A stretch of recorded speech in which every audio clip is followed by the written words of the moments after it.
दोस्तों आज हम रिलायंस कम्युनिकेशन लिमिटेड कंपनी के बारे में बात करने वाले हैं क्योंकि यहाँ पर इस कंपनी से अपडेट निकल कर आ रही है और साथ में ही हम इसे फाइनेंशियली और फंडामेंटली देखेंगे। इस समय हम कंपनी में बाय सेल होल्ड क्या करना चाहिए और कंपनी का नेक्स्ट टारगेट प्राइस कहाँ तक जा सकता है, सभी के ऊपर बात करने वाले हैं। तो आइए वीडियो को स्टार्ट करते हैं। दोस्तों रिलायंस कम्युनिकेशन लिमिटेड की वर्क प्रोफाइल की बात करें तो ये company mainly focus enterprise solution including network service, cloud networking, data center and management service का कार्य करती है। दोस्तों रिलायंस कम्युनिकेशन लिमिटेड कंपनी का शेयर प्राइस अभी 98 पैसे चल रहा है। आज के दिन इस कंपनी में हमें 4.26% के रिटर्न देखने को मिल रहे हैं जो कि 100% वायर पर हैं। कंपनी का शेयर प्राइस 98 पैसे पर स्टार्ट हुआ था 9/15 पर। वहीं पर 6 महीने में इस कंपनी में हमें ज़बरदस्त गिरावट देखने को मिली 27.94% की। 6 महीने पहले कंपनी का हाईएस्ट प्राइस ₹1.36 था। इसके बाद से यहाँ पर लगातार गिरावट देखने को मिल रही है। वहीं पर इस कंपनी का सपोर्टिंग रेसिस्टेंस 52 पैसे है। यदि कंपनी में हमें दोबारा से गिरावट देखने को मिलती है तो आप इस लेवल पर इस कंपनी के शेयर को बाय कर सकते हैं और अच्छे खासे रिटर्न प्राप्त कर सकते हैं। दोस्तों इस कंपनी से जितनी भी अपडेट निकल कर आ रही हैं उन सभी को हम एक एक कर देखते हैं। यहाँ पर सेंट्रल ब्यूरो ऑफ इन्वेस्टिगेशन यानी CBI is proving bank loan fraud cumulatively worth 70,000 crore in the several cases registered against the Reliance Ambani Group according to a status report filed the Supreme Court in February। यहाँ पर CBI के द्वारा जो Reliance communication और उनकी company के द्वारा बैंकों के साथ फ्रॉड किया गया था 70,000 करोड़, जो कि 7 केस रजिस्टर हैं रिलायंस कम्युनिकेशन और रिलायंस अनिल अंबानी ग्रुप के ऊपर।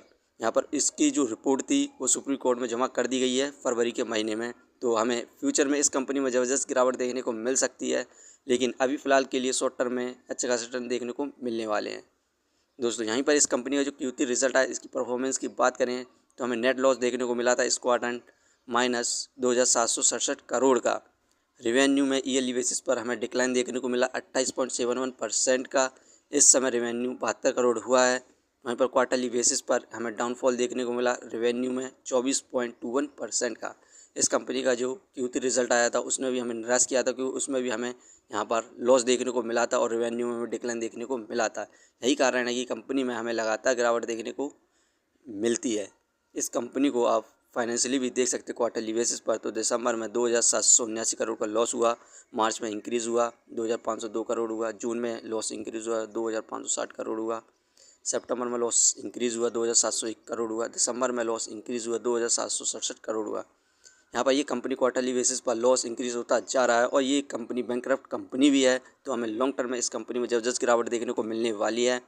फंडामेंटली बात करें तो मार्केट कैपिटलाइजेशन 249 करोड़, एक पेनी स्टॉक्स है, इस हिसाब से मार्केट कैप ठीक है। डेप्थ ऑफ इक्विटी -0.49, ये एक बैंकरप्ट कंपनी है और इस कंपनी को लगातार रेगुलर क्वार्टर में लॉस होता जा रहा है और ये तो हमें लॉन्ग टर्म में ज़बरदस्त गिरावट देखने को मिलेगी। रिटर्न ऑफ इक्विटी 0.22%, ये हमें बैंक से भी कम परसेंट के रिटर्न्स दे रही है, डिविडेंड दे नहीं रही है। बुक वैल्यू -349.79, ये शेयर इस समय बुक वैल्यू से बहुत ज़्यादा हाई प्राइस पर मिल रहा है, फेस वैल्यू 1। दोस्तों ये कंपनी फाइनेंशियली और फंडामेंटली बहुत ज़्यादा बेकार है और ये एक बैंकरप्ट कंपनी भी है। तो आप इस कंपनी में लॉन्ग टर्म के लिए बिल्कुल भी इन्वेस्टमेंट ना करें। यदि आप इस कंपनी में शॉर्ट टर्म के लिए इन्वेस्ट करते हैं तो आपका पता होना चाहिए आप किस लेवल पर बाय करें और किस लेवल पर सेल करें, जिससे आप बीच में अच्छे खासे रिटर्न प्राप्त कर सकें। जैसे कि अभी इस कंपनी में हमें लगातार अपर सर्किट देखने को मिल रहा है। ये वीडियो सिर्फ एजुकेशन पर्पज़ के लिए थी। यदि आप किसी भी कंपनी या स्टॉक्स पर इन्वेस्ट करते हैं तो एक बार अपने फाइनेंसर्स और एक्सपर्ट की सलाह जरूर लें। कभी भी लोन लेके इन्वेस्टमेंट ना करें, वरना आप भारी मुसीबत में पड़ सकते हैं। यदि कंपनी के बारे में जानकारी सही लगी हो तो अपने चैनल को सब्सक्राइब करें, जिसका नाम है स्टॉक एनालिसिस। धन्यवाद।